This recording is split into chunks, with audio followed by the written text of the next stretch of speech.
కడప జిల్లా జమ్మలమడుగులో YCP MLC Ramasubba Reddy సంచలన ఆరోపణలు చేశారు. కూటమి ప్రభుత్వం ప్రతిష్టాత్మకంగా చెబుతున్న మెగా డిఎస్సిలో అవకతవకలు జరిగాయని, స్పోర్ట్స్ కోటా పేరుతో దారుణాలకు పాల్పడ్డారని ఆరోపించారు.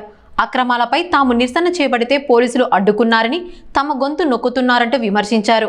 మెగా డిఎస్సి వ్యవహారంపై విద్యాశాఖ మంత్రి నారా లోకేష్ బాధ్యత వహిస్తూ రాజీనామా చేయాలని రామసుబ్బారెడ్డి డిమాండ్ చేశారు.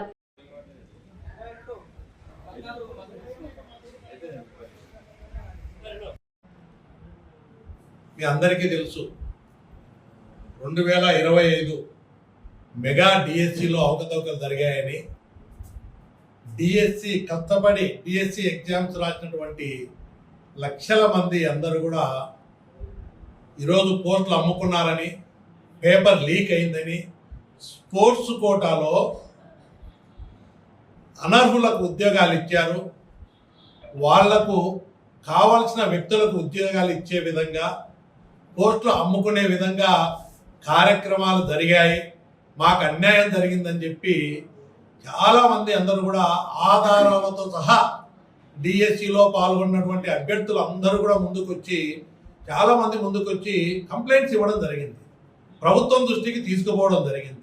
ఇది అన్యాయము, ఇది అక్రమ పద్ధతులలో ఇది ఒక పెద్ద స్కామ్ జరిగింది అని చెప్పి ఆరోపణలు చేశారు. కోర్టుకు వెళ్ళారు.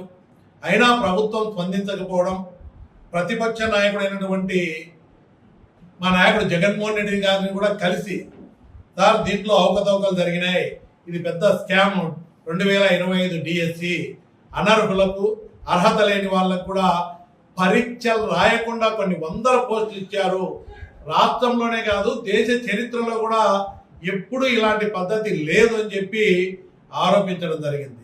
దానికి మా నాయకుడు స్పందిస్తూ జగన్మోహన్ రెడ్డి గారు రాష్ట్ర వ్యాప్తంగా ఉన్నటువంటి డిఎస్సి అభ్యర్థులు ఎవరైతే పాల్గొన్నారో మెరిట్ వాళ్లకు ఉద్యోగాలు రావాలా, అనర్హులపై చర్య తీసుకోవాలా, దీని మీద సిబిఐ ఎంక్వైరీ వేయాలా, అదే సందర్భంగా దీనికి బాధ్యత వహిస్తూ విద్యాశాఖ మంత్రి అయినటువంటి నారా లోకేష్ గారు రాజీనామా చేయాలనే డిమాండ్లతో రాష్ట్ర వ్యాప్తంగా డిఎస్సి అభ్యర్థుల తరపున, నిరుద్యోగ యువత తరపున వైఎస్ఆర్ కాంగ్రెస్ పార్టీ పెద్ద ఎత్తున రిలే నిరాహార దీక్షలు, ర్యాలీలు కూడా తీసుకొచ్చి ప్రభుత్వం మీద ఒత్తిడి తీసుకొచ్చి డిఎస్సి ఎగ్జామ్స్ పై స్కామ్ పై సిబిఐ ఎంక్వైరీ వేయాలని భూపేష్ రెడ్డి గారు కానీ పోలీసు మీద ఒత్తిడి తీసుకొచ్చి ఈ జరుగుతున్న కార్యక్రమాన్ని దీక్షలు ఎత్తివేయాలని చెప్పి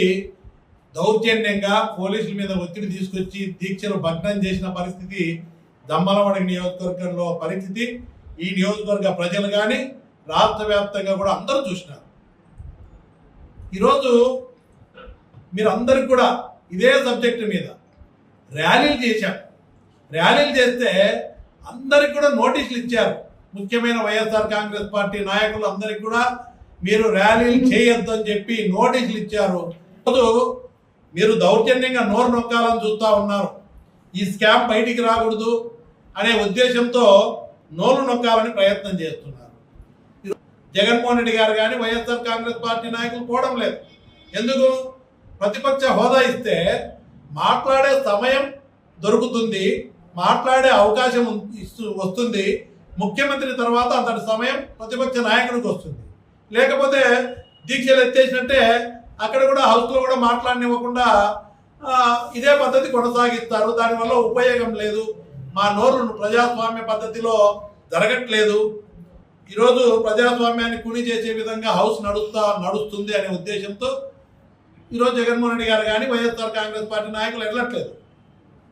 అదే డిఎస్సి ఎగ్జామ్స్ పై మీరు చూస్తే అసెంబ్లీలో నారా లోకేష్ గారు కానీ చంద్రబాబు నాయుడు గారు కానీ కూటమి నాయకులు అందరూ కూడా చాలా ప్రబల్కాలు పలిపారు.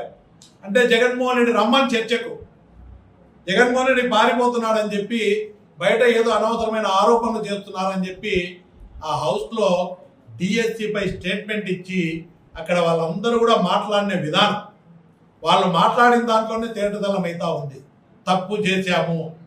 ఎక్కడ కూడా రాష్ట్ర చరిత్రలో కానీ దేశ చరిత్రలో కానీ డిఎస్సి ఎగ్జామ్స్లో టీచర్ పోస్టులు ఫిలప్ చేసే దాంట్లో పరీక్షలు రాయకుండా ఉద్యోగాలు ఇచ్చిన పరిస్థితి రాష్ట్రంలోనే కాదు దేశంలో కూడా ఎక్కడ జరగలేదు ఇలాంటి పెద్ద స్కామ్. ఈరోజు మనం చూస్తే రాష్ట్ర వ్యాప్తంగా డిఎస్సి స్కామ్ పై కానీ ఫీజు రియంబర్స్మెంట్ బకాయిల విషయంలో కానీ నిరుద్యోగ వృత్తి ఏమని కానీ ఇది రాజకీయం బుద్ధ చల్లేదానికి కాదు, ప్రజలకు ఒక మంచి పరిపాలన అందించాలా, అర్హులైన వాళ్లకు ప్రతిభ ఉన్న వాళ్ళకి న్యాయం జరగాల అని చెప్పి మేము చేస్తున్నటువంటి ఈ పోరాటం వాస్తవం అని చెప్పి ఇప్పటికైనా ప్రజలు గమనించాలని చెప్పి మీ ద్వారా నేను ప్రజలను విజ్ఞప్తి చేస్తా ఉన్నాను.